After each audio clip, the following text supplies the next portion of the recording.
Alright, day 18, Workshop Wasteland Tricks or Treats, and today I have a really awesome trick for you. Continuing the theme of chainsaws, let's take a look at chainsaw carburetors and help you understand why you probably can't adjust your carburetor on your chainsaw correctly.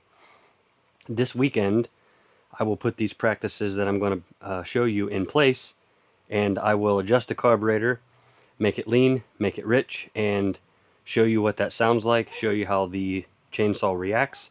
This will be very similar to any other two-stroke, so if you don't have a chainsaw, pay attention. If you have a weed whacker, a leaf blower, anything along those lines. Anything that's a two-stroke is going to be very, very similar to this. So first and foremost, you may have noticed that you can only turn your carburetor a very small amount until you're not able to adjust it anymore. This is a Walbro chainsaw carburetor. I don't remember exactly what it's off of, but it's a Walbro nonetheless. If you look, these are your carburetor adjustment screws right here. Those red plastic pieces are limiter caps. So if I stick a screwdriver in there, I can only turn it about half a turn and it stops. Maybe you're wondering why. Well, that's of course so that you can't lean it way out and blow your saw up, or you can't run it so darn rich that it doesn't run at all. They set these from the factory. They'd like to hope that it doesn't ever need to be adjusted out of the range that they gave you, but in reality, the majority of the time, it does end up needing to be adjusted differently. The EPA and everybody else has their fingers in this, but what I'm going to show you is how to adjust it so your saw can run at peak performance, or your weed whacker can run at peak performance. So first and foremost, we have to get these red limiter caps out of this carburetor. This is a little bit more difficult when it's on a saw or on a weed whacker, but it's still doable and you can still get them out. I'm not going to be able to show you exactly what I'm going to tell you right now because it's small, but first off, these limiter caps have like a tang that sticks out of them, and what we're going to do is pull them out, and then I'll show you that tang and I'll show you a little bit more about how to adjust this. So to get these little red limiter caps out, I'm not going to be able to show you exactly what you need to do to get them lined up until I pull one of them out. Then I'll show you what that looks like. But this is a number 6 sheet metal screw, and you're just going to loosely thread this into this red cap, and then you should be able to pull this out.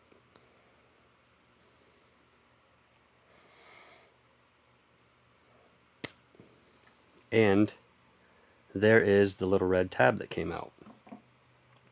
So if you look at it in this orientation, you can probably see two little tabs. I'm going to pull the other one out and I'm going to show you what we're going to do with these.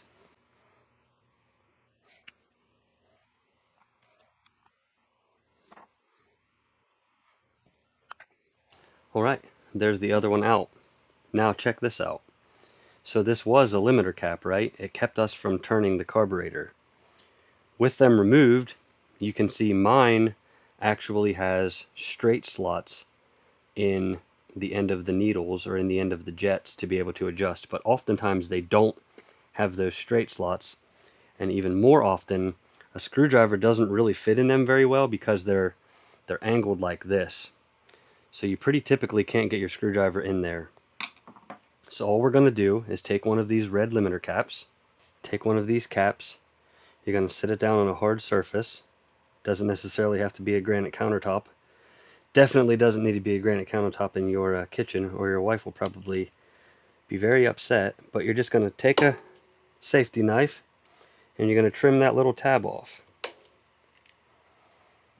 So you can see the tab on that side, and then you can see on this side where we trimmed it off. I'm going to cut both of them off.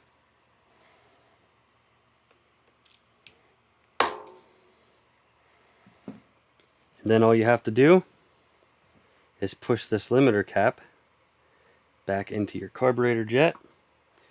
Usually you have to turn it and get it lined up,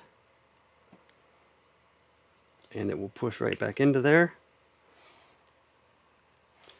Something like that. Now you have your same screwdriver slot, and it's much easier to get a small screwdriver into that needle. Do the same thing to the other side.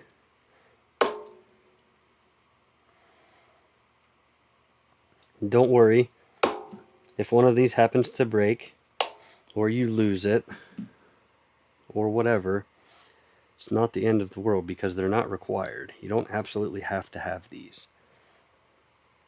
But now what we have is a full range of motion on that jet. I can turn it as much or as little as I need. Like I said in this video, we're not going to talk about adjusting the carburetor at all. We will do that in a video after this weekend when I can run a power saw during the day on Saturday. So maybe you're asking yourself, but shucks, my chainsaw's older, or maybe somebody's already messed with it and it doesn't have those red limiter caps. Now what? I can't get a screwdriver on those needles. No way, no how, no matter what I do. I can't get a screwdriver to work and turn those needles. Well, that's because they don't really want you monkeying with your carburetor settings. Again, the EPA and everybody else really cares. But you can get on Amazon and you can look up HIPA, H-I-P-A, or Neotec, N-E-O-T-E-C, and grab one of these carburetor screwdriver adjusting kits. I think they're about 20 bucks, 18 bucks, something like that. And they have a lot of different shapes and sizes of screwdrivers for adjusting carburetors. This one is 21 splines. This one is almost like a Torx bit 6-sided star. This one is basically like a small square wrench. And the point being, one of these in here, almost for certain, will fit your carburetor that you have, and you'll be able to adjust it. So don't be alarmed if you can't get a regular flat tip or straight slot or whatever you call it, a regular flat blade screwdriver. Don't be alarmed if you can't get that in there, because it wasn't intended for you to get that in there. So that's why a lot of people take these limiter caps out and throw them away. I like to leave them in there. It makes the screw stick out just a little bit further. You can visually see this whenever you're putting your screwdriver in through the small hole that you usually have to adjust it. And then, I mean, overall, this just works great. It took about 3 minutes to do. A little number 8 sheet metal screw. You probably have something laying around already that will get into these screw holes and yank those suckers out, and you'll be good to go forever. Hopefully this tip was able to help somebody out. I think it's pretty clever. Definitely not my idea. I've seen it, years ago, but like I said, I like to leave these tips in there, or these limiter caps in there, because I think it helps you to adjust it down the road. So if you are interested in learning how to adjust a carburetor and what that looks like, go ahead and stick around. It's going to be sometime after this weekend, so you'll see it sometime next week. And I promise I will show you how to do it, and we will get a chainsaw running in tip-top shape. As always, thanks so much for tuning in. Please don't forget to subscribe. We'll catch you in the next video.